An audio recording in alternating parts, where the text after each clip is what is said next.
Hi, Will. Morning, Kim. I know Will very well because my name is Kim McCosker and my company, 4 Ingredients, is thankfully situated in very close proximity to this fine establisher groundskeeper, Willie.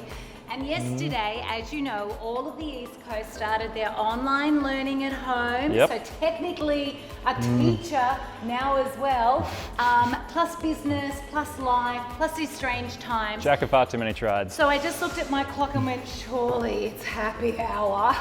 So, and thought of you straight away. So I'm kind of here as a little bit of a damsel in distress. And I want to know, because we've all been chatting about it online, how to make the world's easiest espresso martini. What do you do? Making a great classic espresso martini is about having a really, really nice espresso. So something that's got a little bit of rich base to it. So some bold chocolatey notes, as well as a bit of sweetness. And the rest of it is about finding that balance. So I think you might know something about this, given that you are in the game of finding that with all sorts of things that go outside of this spectrum. You don't need to be an expert when it comes to wine or cocktails or food. You just got to know what tastes good on your palate. So right here we also have, aside from espresso, I've picked up some Kettle One vodka and some Kahlua because they literally came out of my cupboard not even an hour ago.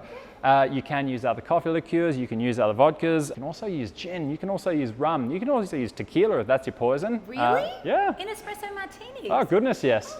Okay, well I've only ever used vodka. And what I like about vodka, it's kind of like the vanilla of all spirits. Most people have it. Yep. And you know, it's a carrier, so it adapts flavors well. So what's the ratio, Will? Well look, like I say, it's all about finding a balance. I've worked with about 10 different recipes over the years, but today I actually had a look in your book earlier on, which features an espresso martini, and I think that is actually a really good recipe. So that is going to have 50 mils of vodka, 30 mils of Kahlua, and you're going to use 30 mils of the espresso that we just prepared earlier. While she's doing that, I'm going to ice up our martini glasses. So when we shake and strain into these glasses, we want them to be chilled because we don't have ice in there already. So it's important. Like making pastry, you've got to have chilled butter. So if you don't have loads of ice at home, just stick your martini glasses in your freezer while you're preparing. Bring them out when you're ready to pour. Throw it into this, well, this is my version of a Boston shaker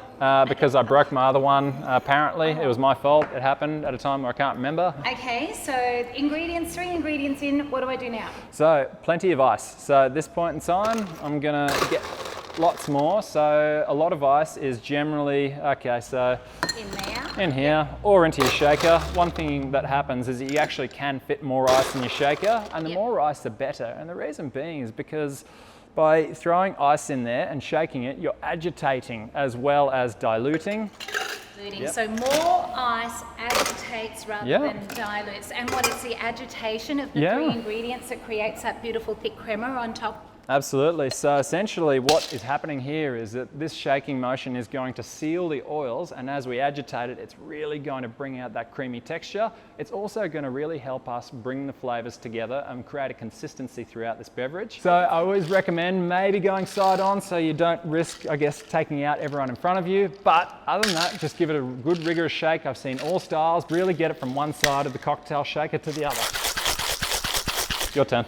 Okay, so just in a rounding sort of motion. Yeah. You know what? I have 15 years experience, but I do it drinking, but not at shaking it. Okay, so on the side, is that right? Yep. Now, one of the things that can quite often happen is that the Boston shaker can sometimes get stuck in there. I recommend just giving it a decent whack along the side. Okay, Just making sure we don't lose any drips. Oh, look at that, everyone. Look at the foam. Yep. Oh, stop it. And we're going to see a little bit more of that soon. Oh. And I'm just going to discard this ice now. You're done, and away we go. Oh, wow. Yep. So. Oh, that looks so good. How many minutes did that take? I think we could have done it in less, but yeah, it probably took us about 4 minutes. And look at that. You can see, can't you, that that's starting to separate. So if you want to rival your local cocktail barman, part of that would just mean some garnish. So we're just using 3 coffee beans at the moment, and that will really, it'll actually bring some aroma. So you'll get that through the nose as you drink it, creating another touch point in the experience. Oh my gosh, I'm so sad, Will, that the fuller martini glass is on my side of the bed. These things happen. So see how much more vodka and Kahlua I've got there? It's going to be a great happy hour. I can deal with the crisis of online learning now, Will. Thank Well, if you can so pull this off very at home, cheers, chin chin. Oh my gosh, what do we do? Just Chug.